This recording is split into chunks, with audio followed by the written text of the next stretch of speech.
n'oubliez pas qu'en fait les algorithmes sont faits de sorte que quand vous aimez un contenu, en fait Instagram il va vous donner à voir le même genre de contenu. Donc là où vous allez peut-être avoir l'impression d'avoir dessiné une tendance, moi ça se trouve dans mon fil je vais jamais les voir ces illustrations, vous voyez ce que je veux dire?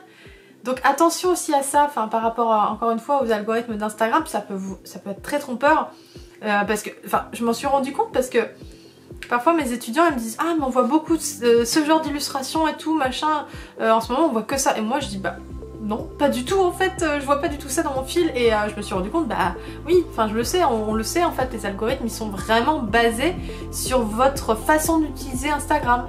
Bonjour, j'espère que vous allez bien, bienvenue pour un nouvel épisode d'Illustration, le podcast. Aujourd'hui, je vais vous donner mes conseils pour attirer les clients pros. Ça c'est une question qui revient très souvent parce que on sait bien qu'en tant qu'illustrateur, illustratrice, qu'il y a plusieurs types de clients. Il y a les particuliers pour qui par exemple on va faire des commandes de portraits personnalisés ou des faire-part ou des choses comme ça. Mais il y a aussi ces fameux clients pros. Les clients qui ont les budgets en fait, les budgets pour nous permettre, nous en tant qu'illustrateurs, de pouvoir vivre de notre passion tout simplement. Mais c'est vrai que de l'extérieur ça paraît très mystérieux.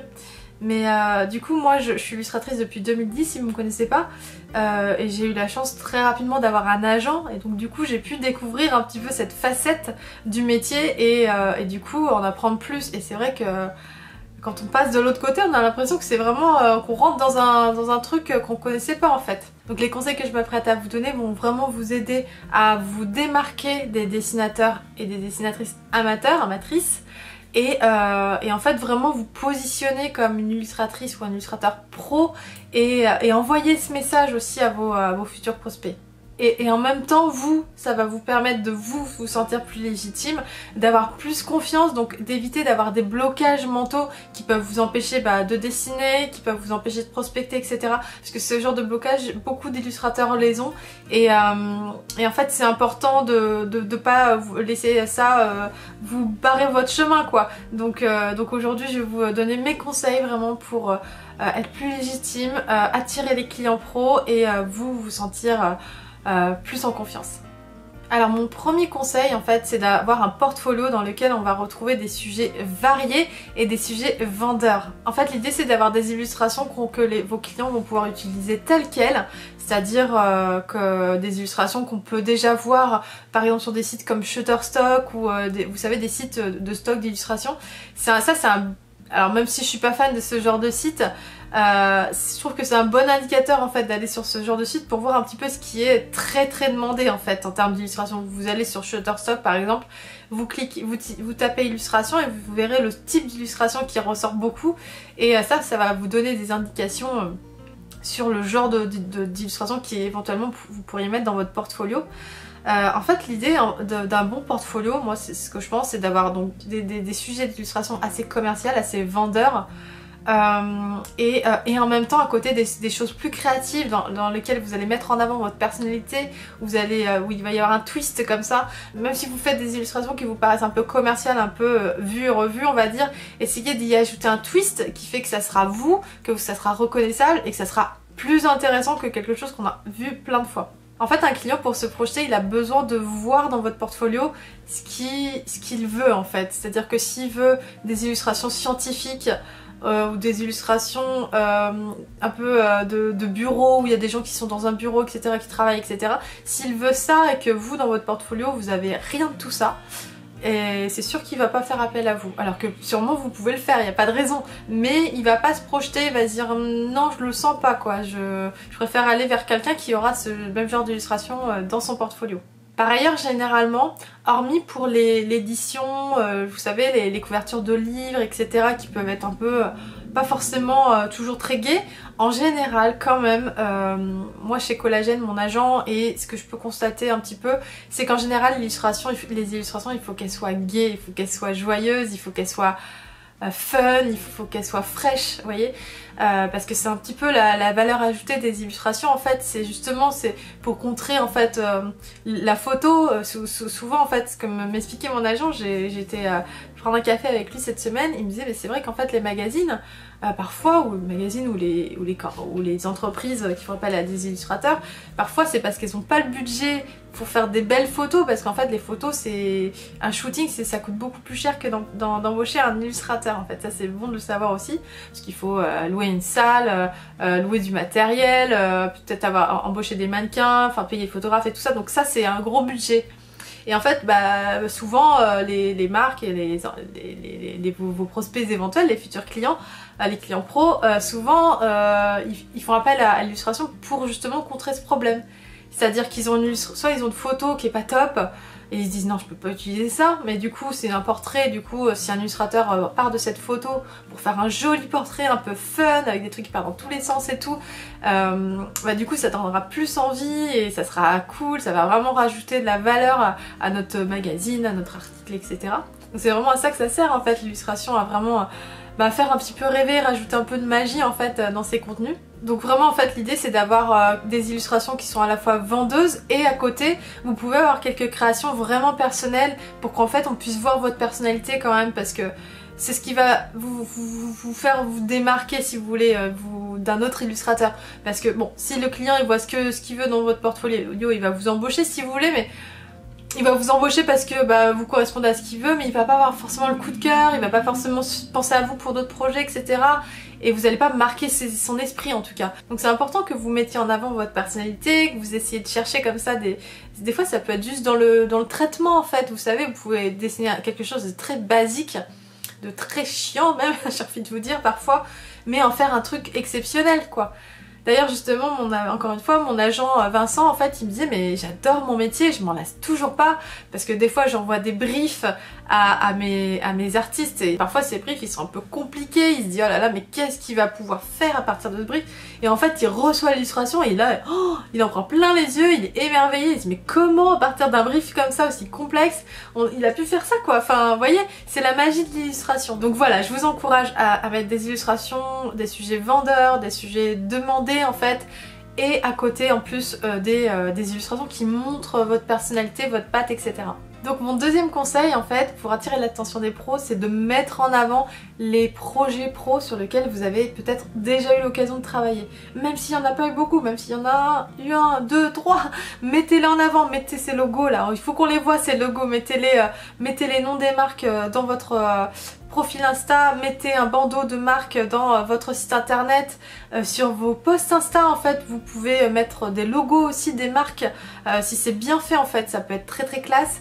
Un autre truc aussi, quelque chose qui m'a marqué l'autre jour, j'étais en train de regarder des sites d'agents d'illustrateurs, et je suis tombée sur un site d'agents, enfin voilà, et en fait il y avait toutes les illustrations. Je dis mais attends, mais est-ce que ça c'est un projet pro? Parce que vous savez, les agents d'illustrateurs, ils partagent les news de leurs artistes, parfois il y a des vrais projets, puis aussi les artistes parfois disent ah bah tiens j'ai fait ça, si tu peux mettre ça dans mon portfolio, mais c'est des projets personnels. Et en fait moi quand j'ai été sur ce site d'agents, la première chose que j'ai envie de voir c'est quoi les projets pro, pour pouvoir un petit peu... c'est pas la même chose en fait de voir une illustration qui a été faite de façon personnelle, donc avec le temps, autant de temps que tu veux, et une illustration qui a vraiment été réalisée avec des contraintes en fait, avec un brief. Donc en fait, moi ce qui m'a marqué en fait, c'est qu'on voyait pas, c'était pas bien distinct en fait.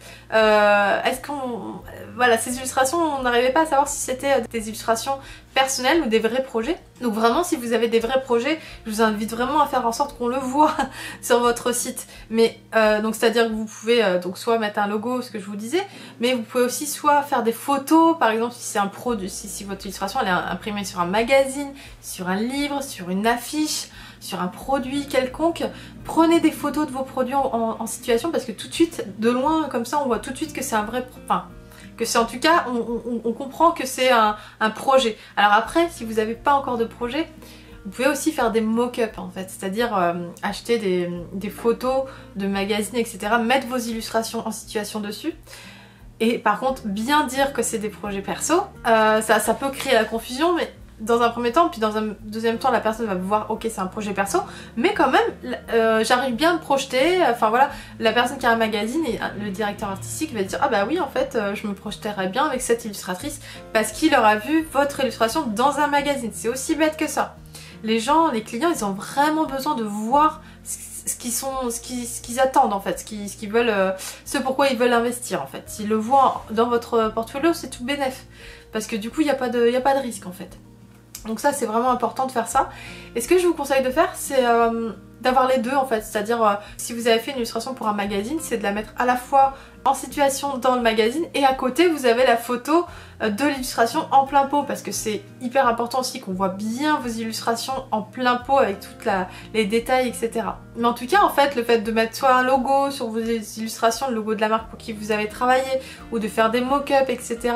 et d'écrire un petit peu ce que c'est en fait, même sans la description si vous voulez, ça vous permet déjà de mettre un contexte en fait à votre illustration et c'est déjà plus intéressant que juste des illustrations qui, si vous voulez, vous démarquent pas forcément d'un dessinateur amateur qui fait peut-être des belles illustrations mais qui reste amateur. En fait c'est un petit peu comme quand on est dans un musée, vous voyez, vous avez un tableau, oui c'est très bien, machin, mais... Et du coup vous lisez en fait et vous dites ah oui il a été fait en telle année pendant la Révolution et du coup ça voulait dire ça, c'était hyper osé à l'époque de faire ça à cette période là, etc. Enfin voilà je brode là mais vous avez compris l'idée en fait, le contexte en fait c'est vachement important dans vos travaux donc n'hésitez pas à mettre ça en avant et n'hésitez pas à mettre en avant ce qu'on appelle les social proof, donc tous les logos des marques avec qui vous avez peut-être déjà travaillé. Mon troisième conseil, c'est de faire attention aux tendances sur Instagram. Alors la première chose, c'est que vous le savez, sur Instagram, il y a des illustrateurs pros, mais il y a aussi plein de dessinateurs amateurs. Plein de gens qui dessinent pour le plaisir, qui ont un vrai job à côté, un job à temps plein, et ils font ça de temps en temps pour le fun. Donc ça reflète pas du tout le marché si vous voulez. Donc vous savez qu'il y a beaucoup d'amateurs en fait sur Instagram.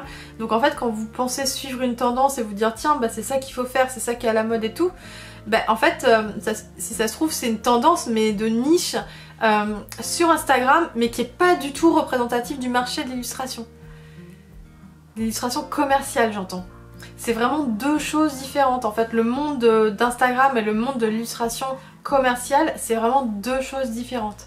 Par ailleurs, en fait, si vous avez l'impression d'avoir déterminé une tendance et vous dites ça, je le vois beaucoup revenir dans mon fil, dans ma page Explore, etc. Si vous vous dites ah il y a un truc là, à force de... Enfin là, je le vois beaucoup, donc c'est forcément quelque chose qui doit être tendance et donc peut-être qu'il faut que je m'aligne un peu à ça. N'oubliez pas qu'en fait, les algorithmes sont faits de sorte que quand vous aimez un contenu, en fait, Instagram, il va vous donner à voir le même genre de contenu.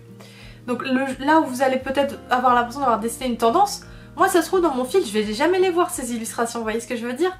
Donc attention aussi à ça, par rapport encore une fois aux algorithmes d'Instagram, ça peut être très trompeur, parce que, je m'en suis rendu compte parce que parfois mes étudiants ils me disent ah mais on voit beaucoup de ce genre d'illustrations et tout machin, en ce moment on voit que ça, et moi je dis non, pas du tout en fait, je vois pas du tout ça dans mon fil et je me suis rendu compte, oui, je le sais, on le sait en fait, les algorithmes ils sont vraiment basés sur votre façon d'utiliser Instagram. Donc en fait, plus vous allez liker un type de contenu, plus vous allez avoir ce type de contenu qui va vous être proposé. Donc, et aussi du contenu qui va se rassembler, qui va se rapprocher du vôtre. Donc en fait, si vous voulez, on a toute notre petite tendance à nous, quoi, si vous voulez.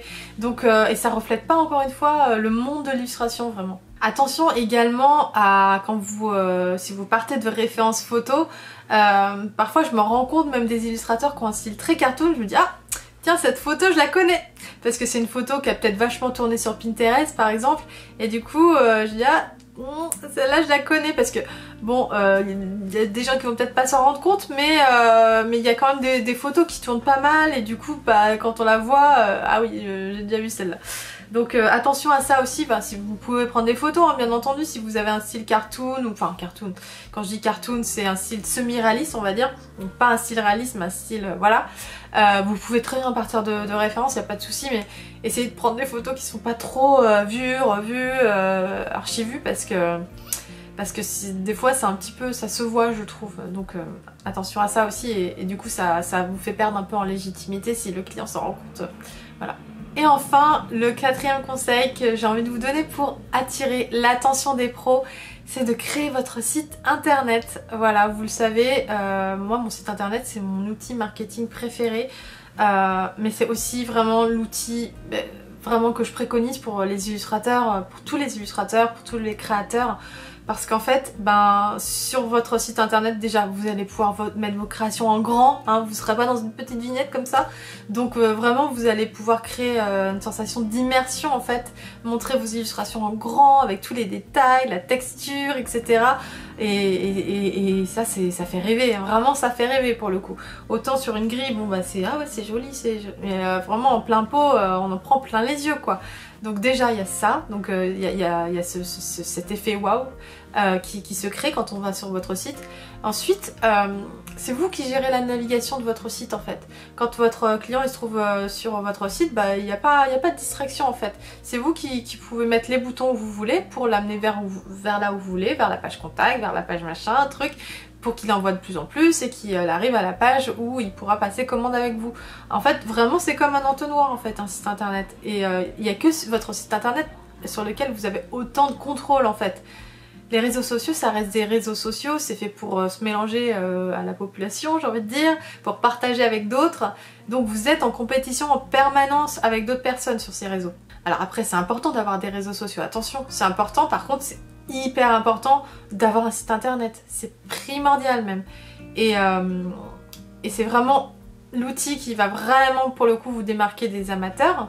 Et parce que les dessinateurs amateurs ils vont pas s'embêter à faire un site internet, ça c'est sûr, alors que vous, si vous faites votre site internet, ça va envoyer le message que vous n'êtes pas là pour rigoler, que vous avez vraiment envie, que vous attendez vraiment des commandes, que vous êtes prêt, que vous attendez, que vous êtes prête à dégainer quoi, enfin voilà, et que vous êtes sérieux en fait que dans votre projet d'illustration, que c'est pas juste un hobby comme ça pour passer le temps. Par ailleurs, bah, l'intérêt d'avoir un site internet, c'est de pouvoir travailler son référencement pour que les gens puissent vous trouver via Google par exemple. Vous savez que moi ça m'est déjà arrivé plusieurs fois qu'on me trouve parce que j'étais bien référencée. Notamment j'avais fait un projet en fait pour faire des illustrations en live. En fait j'avais quand même demandé, c'est très important d'ailleurs, je vous le dis au passage, de demander à la personne comment vous m'avez trouvé, parce que c'est toujours hyper intéressant de récolter ces informations pour justement améliorer sa communication derrière. Je lui avais demandé comment vous m'avez trouvé. Ah bah en fait c'était une assistante de la cliente, elle dit bah je crois que j'ai tapé illustratrice de mode voilà dans Google. Ah ok, bon c'était pas très valorisant pour moi, mais bon je l'ai pris, je me suis dit bon bah j'ai bien fait de travailler mon référencement quoi. Donc vous voyez c'est tout bête hein, mais des fois il suffit d'un projet comme ça et puis ça peut vous mettre le pied à l'étrier, donc vraiment mettez toutes les chances de votre côté en fait, j'ai envie de vous dire. Et un site internet c'est un projet, je vais pas vous mentir, ça prend du temps. Moi je suis en train de refaire le mien là et voilà, ça prend du temps, mais c'est vraiment votre outil le plus efficace quoi, j'ai envie de vous dire. C'est vraiment votre temple, vous pouvez en faire ce que vous voulez, enfin voilà, le rendre vraiment à votre image et faire vraiment quelque chose de magique en fait avec votre site internet, un outil magique et efficace en fait. Donc voilà, c'était mon dernier conseil pour vous aider à attirer l'attention des pros. J'espère que cet épisode vous aura plu, j'espère qu'il vous sera utile.